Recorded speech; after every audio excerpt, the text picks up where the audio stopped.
Hello everyone and welcome back to the channel for the next part of my playthrough of the Battle of the Coral Sea scenario from the Fires of Midway. Now in the previous video we saw how the Japanese had managed to pull a bit of a blinder during a very tense and exciting search phase by finding that crucial third enemy fleet card, thereby giving them the initiative, which is quite important. This, of course, is balanced by the fact that the US was actually doing a bit better during the initial search phase, so they've managed to build in a few advantages, not least a slightly larger starting hand than the Japanese. And most importantly, well, equally importantly, I'll say, on each side, at least one carrier, in the case of the US, the Yorktown, and on the Japanese side, the Zuikaku, have managed to get preliminary combat air patrols in place. So hopefully there won't be too many nasty surprises. So now we get into the strategy phase. And the first thing you do in this phase is to give your strategy cards a shuffle. And then you distribute one to each aircraft carrier. Now what this does is it determines the turn order in the coming round, which carriers will go first, effectively. So let's see what we've got.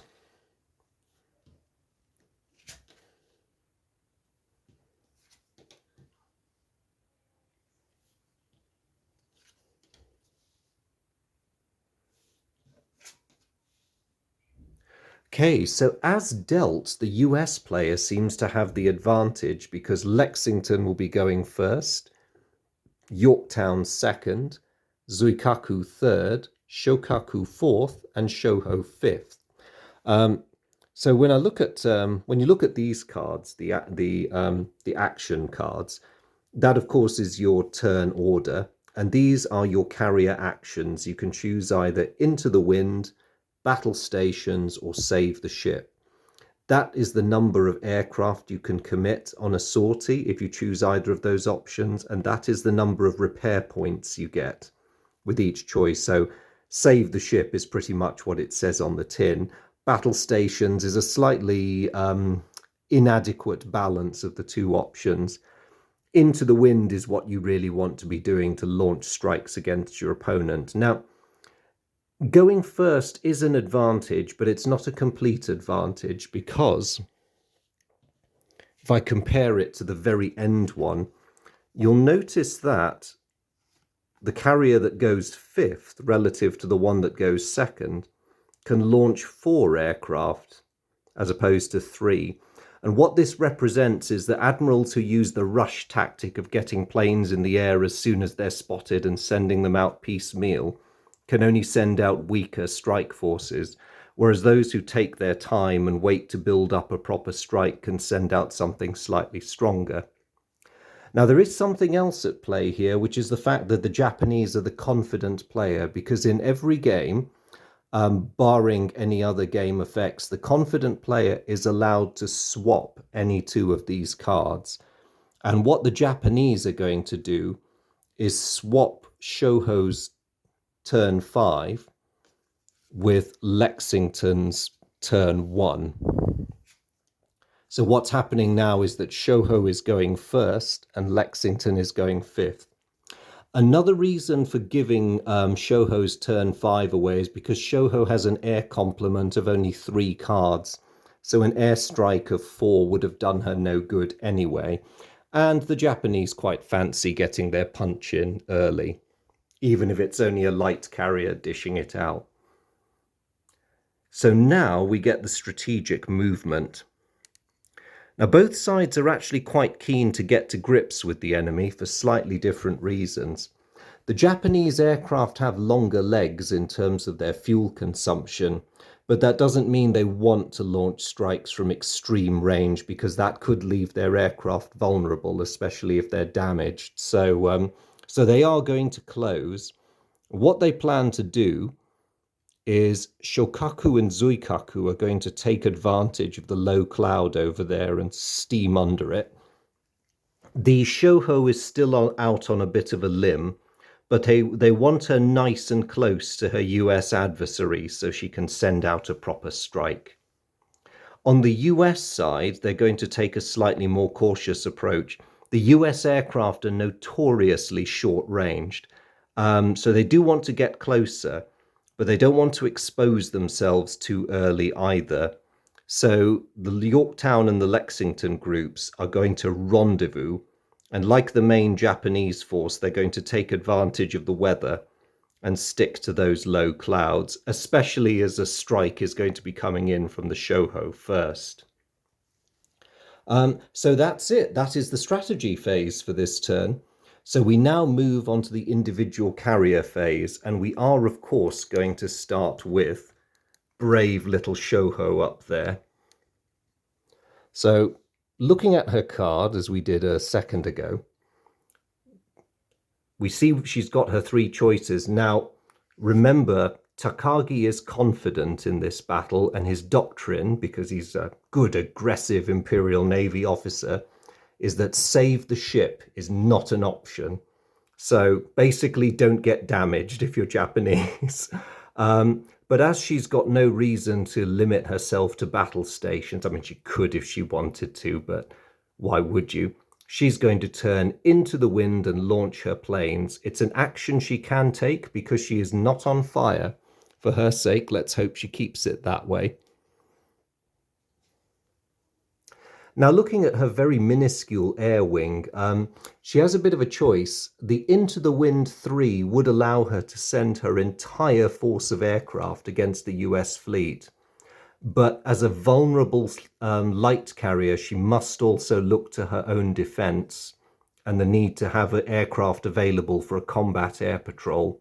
So what she's going to do is she's going to hold back some of her Zeros and only send a smaller strike force in the direction of the US. She has a particular grudge, for reasons, against the USS Yorktown, let's say.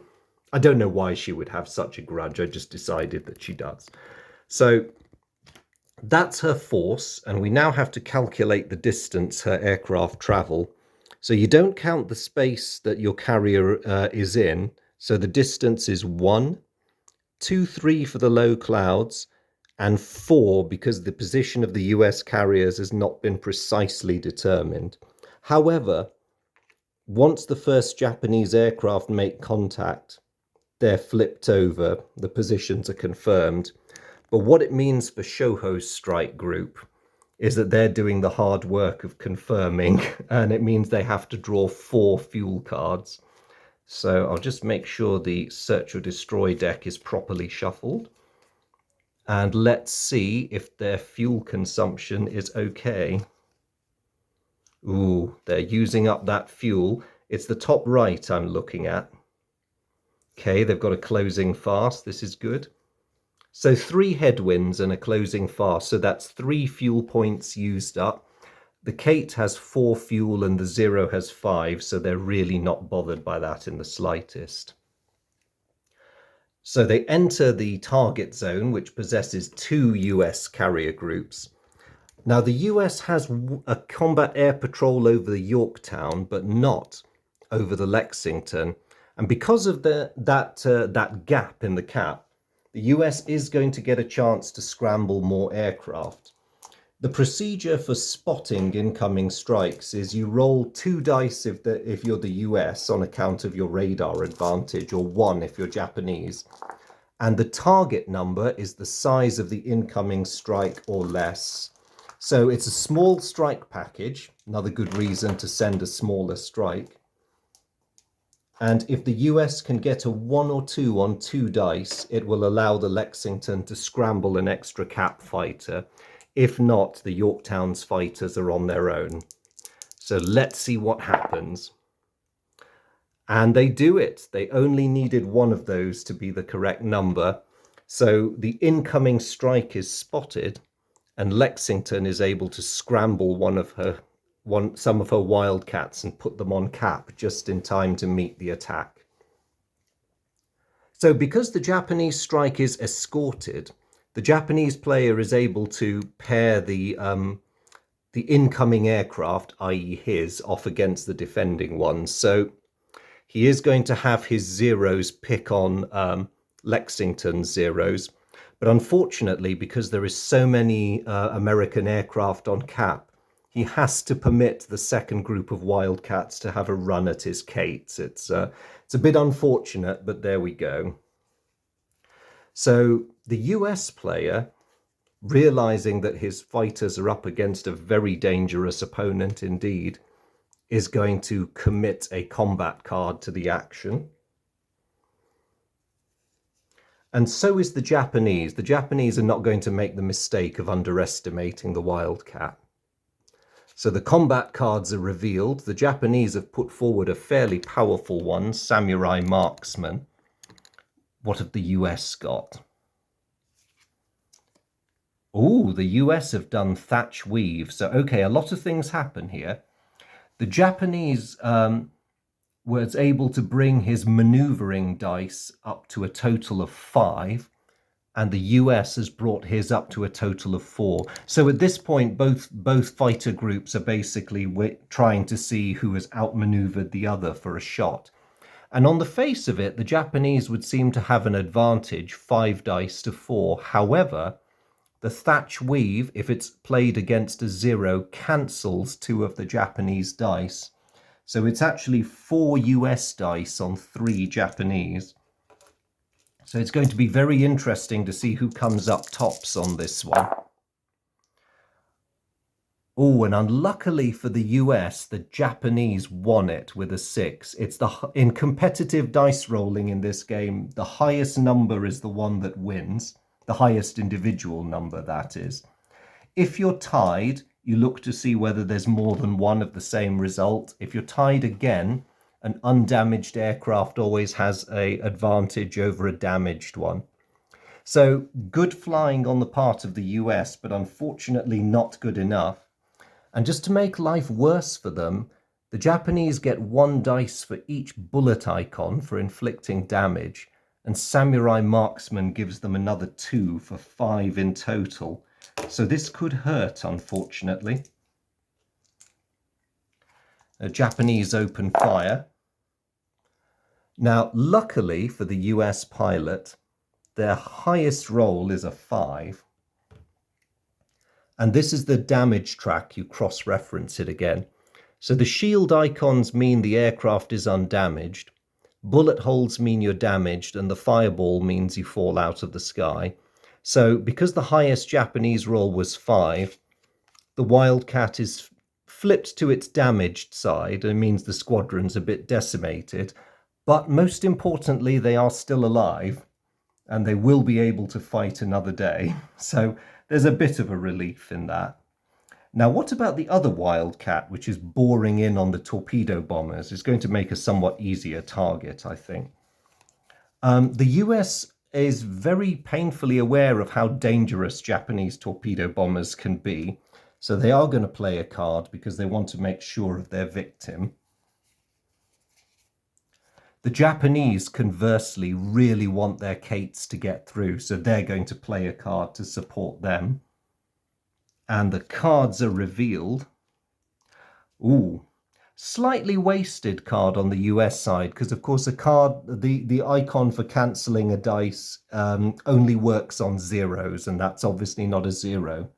But it does give the Wildcat pilot a significant advantage by adding a dice to his maneuvering. And if he manages to outmaneuver the Japanese bomber, he gets an extra bullet dice as well. Unfortunately for him, the Japanese play of Bushido Bravery cancels his card. So the poor US player sighs deeply as that just goes away because of that bullseye icon. And even worse, it means the Kate is maneuvering very slightly better than he is. 3 Japanese dice to 2 US. So let's see what happens. And it was well worth it because they have tied.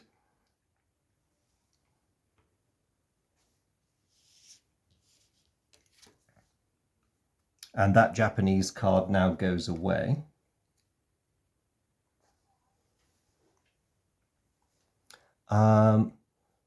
Now they're both undamaged, but that's a fighter and that's a bomber. So actually, no, it wasn't worth it because the US pilot still gets a look at them. So the US player will roll his attack, 2 dice. And he's rolled a double 4, which means they shoot up a few of the Kates. But the survivors are still going in. So that concludes the air combat portion. What happens now is the bombing attack. Now, if a bomber is undamaged, the owning player can decide which ship it launches its attack on if there's more than one ship in the area, more than one target carrier. However, if it's damaged, it's the defending player that chooses the target. And the US player, although the Japanese gleefully stated they were going after Yorktown, decides he has a better idea and he's going to redirect the attack against the Lexington. Now, if you're wondering why he would do this, the reason is in the turn order. The Lexington's turn is coming up in quite a while, which gives the US plenty of time in the intervening phases to repair any damage the ship takes before she gets to her turn. So there's a bit of a method to the madness there. As for the Kate pilots, what can I say? The trauma of losing a big portion of your squadron has somehow made you confuse the world's largest aircraft carrier with a member of the Yorktown class, but never mind. So, what are the Japanese going to do? They realize their bombers are hurt and not in with much of a chance, so they're going to play a card to boost the odds. You can see the similarity in procedure to how air combat works. The US carrier is also going to play a card. What could this be? Both sides are revealed. The Japanese have gone for Ship Slayer. Sorry about that. The US has gone for Bluff. So that could either mean that they never had a card that the poor Lexington could play, or that they've got something good and they're keeping it for something more urgent. Either way, the Japanese get a bit of a bonus and the US does not. It's still a bit of a fair roll-off because the carrier's maneuvering and defensive dice are 2, and the Japanese have brought themselves back up to 2. The US is a bit nervous, though, because when it comes to clashes between aircraft and carriers, aircraft unsurprisingly win ties, as they have done in this case. Got to hand it to those Kate crews, boring in despite the maneuvering, and also even worse because the US have not been able to line the ship up very well. They don't take any anti-aircraft fire on the way in. So as the bombers come into attack, 2 of the search or destroy cards are drawn. And those are the target matrices we reference. So for a torpedo bomber, the Japanese need 1 or 2.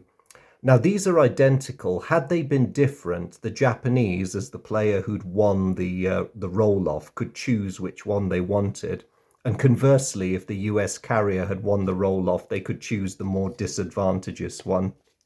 But as they are identical, the Japanese have two dice, 1 torpedo, 2 torpedo, and they need a 1 or a 2 to score hits. And when it comes to dealing damage, of course, you count each one, which is quite painful. 1 miss, 1 hit.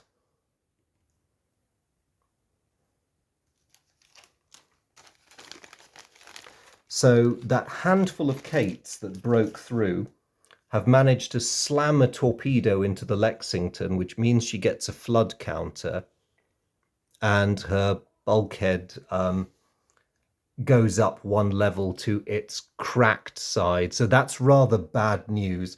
Critical dive bombing hits and torpedo hits are nasty because they have this awful direct effect on your ship's structure, obviously, and they move it that bit closer to sinking. So the bombing done, the Kates break away, and for the moment, we return the Wildcats to their cap boxes.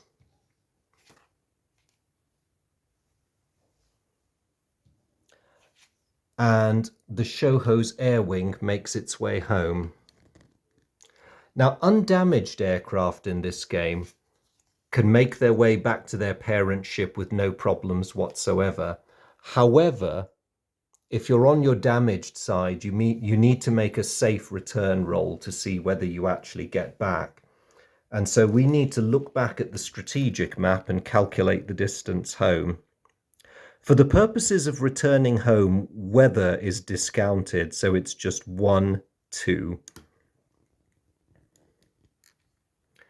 And what that means for those poor Kates is they have to roll a dice, and they have to get a 3 or better. You basically have to exceed your dice roll has to exceed the distance you've got to travel. So on a 3 or better, they get home safely. If they roll a 2, they land in the water and they're effectively lost. If they roll a 1, it's even worse, because 1 means you make it back to your carrier, but you crash land on the flight deck, not only losing the plane, but also setting your parent ship on fire, and that's never good. Sadly, those heroic Kate pilots, despite their best efforts, did not make it home, which sadly for Shoho means that she's lost her offensive capability for the moment. And those poor brave Kates have now gone into the somewhat melodramatically named watery grave. I'll put them there for now. It is possible to retrieve aircraft from the watery grave, but it costs you a lot in repair points.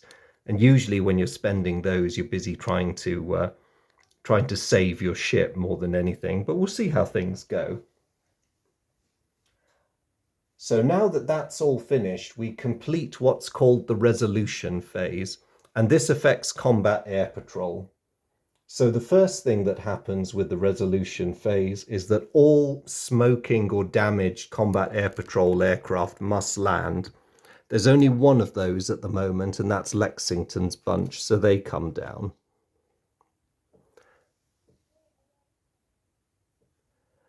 And then all fueled combat air patrol aircraft are flipped to their smoking side, and there's 2 here. So Yorktown's combat air patrol is flipped over to its smoking side. That's basically because they've been in the air so long. They've been in an air combat. The same applies to the Japanese ones. They've not done anything yet, but they have been in the air a while, so they're also flipped to their smoking side.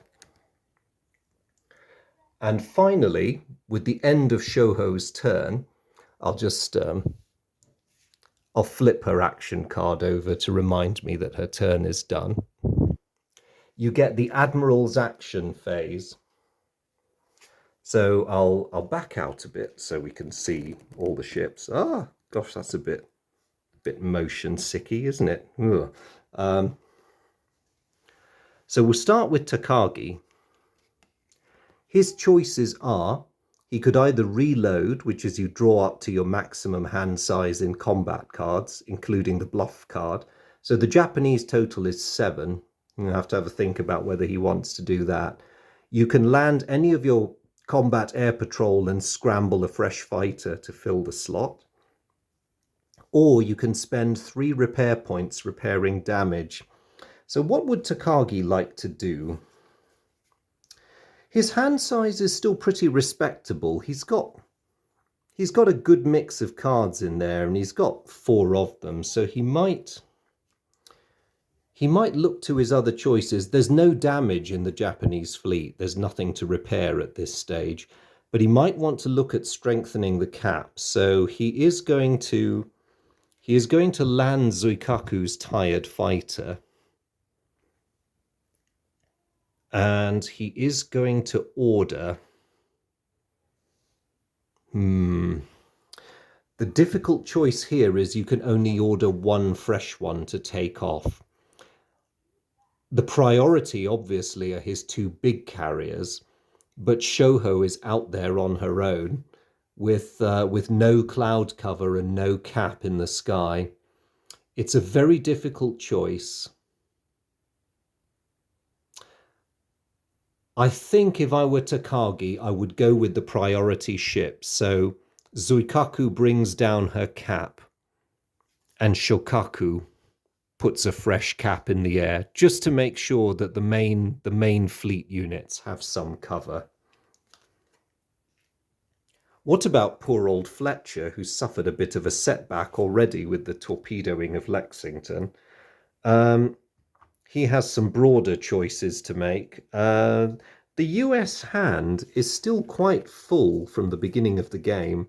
He's got a lot there, so he's not going to worry about drawing fresh cards because he likes what he's got. Um, the cap could do with a refresh. Whoops, sorry, bashing into my camera. But he is also mindful that the poor Lexington is in a bit of trouble. So, Yorktown's cap could stay aloft, but they'll be very weak if they do in a coming engagement. However, it is Yorktown's turn next, so that may not be such a problem. All things considered, Fletcher decides that putting the Lexington out of her immediate miseries is more important. So he'll use the 3 repair points he generates. And we'll just look at her card for reference. It takes 3 repair points to convert a flood to a leak. So that's what they're going to do. They're going to start shoring the poor battered ship up to make sure that the flooding doesn't get out of control. The good news for Lexington is, at least at the moment, she's not afire. So if she wants to launch any aircraft, assuming nothing changes much over the coming turns, she'll be able to do it.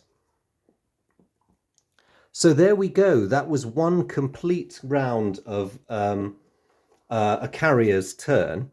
And the rest of the round will effectively consist of the 4 remaining carriers doing the same thing, taking their main carrier action, resolving an airstrike, if any, and then concluding with the resolution phases and the admiral's actions before moving on to the next carrier, and so on and so forth. So next time when we come back and we reconvene, I will play through USS Yorktown's turn, and we'll see if the US can get some retaliation in for what's been done to the Lexington. But I do realise I've gone on a bit, stopping to possibly over-explain things as I go through Shoho's actions. I'll get through the other carriers a bit faster when we come to it, but I think I'll leave this one there for now because it seems a good place to stop. So it only remains for me to say a huge thank you to you guys for continuing to follow this series. I really, really appreciate all the lovely, lovely comments that I've had so far concerning this game. And I know some of you have left comments on my other videos elsewhere. I will be endeavouring to reply to those as soon as possible. So thank you so much. I really appreciate it. And indeed, I hope you have enjoyed this. I've had the greatest fun playing this through so far, and I look forward to the seeing how this battle plays out. To my long-suffering veterans, and my long-standing veterans, I should say, a very, very warm hello to you guys. I hope you're all doing well. It's always good to see you on the channel. Thank you so much for your interest and your support and your feedback. Also, a huge welcome to anyone who might be visiting for the first time. If this is your first look at one of my videos, I hope you enjoyed it. If it is the Fires of Midway that brought you to the channel, then please do look at the other videos that I have and am going to be uploading about this game. If it's wargaming in general, please do have a meander around the other playlists on the channel. You're more than welcome. But whoever you are, wherever you're watching from, thank you very much once again, and I really look forward to seeing you in the next video. Take care. Bye.